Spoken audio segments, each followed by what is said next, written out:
We are established. We are qualified. We are certified. We are knowledgeable. We are dependable. We are Ken's Heating and Air. Our people make the difference. They're starting to put the pen to the paper and come up with estimated costs for a string of proposed projects from the Marble Falls Parks and Recreation Commission. One such project involves a sandy beach in an area in Johnson Park formerly known as Campers Corner.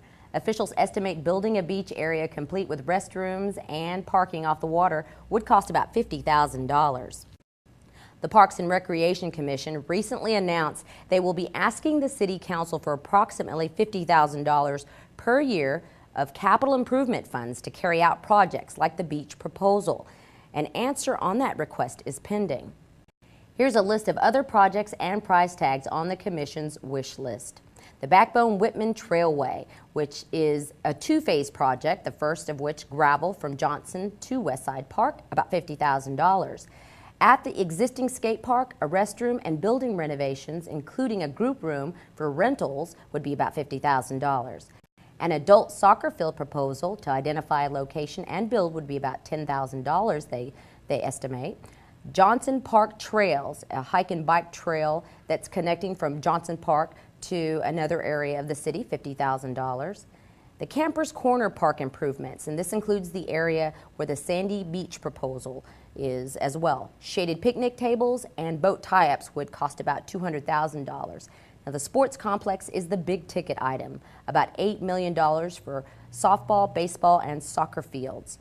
An area for parking southwest of Johnson Street and Avenue L would cost about $100,000. Now Westside Park, this is the newest park in all the parks in Marble Falls. A back 9 disc golf course would be an additional $90,000. Lakeside Trails, which is gravel trails around Lakeside Park, would be about $50,000. And the Backbone Whitman Trail, this is the phase 2 part, from Westside Park to the Greens would be $100,000. And non-motorized mobility hike and bike trails would be about $30,000. Officials admit there are no solid plans for specific funding methods for the larger multi-million-dollar sports complex proposal, but say it may be lower on the list than less expensive items.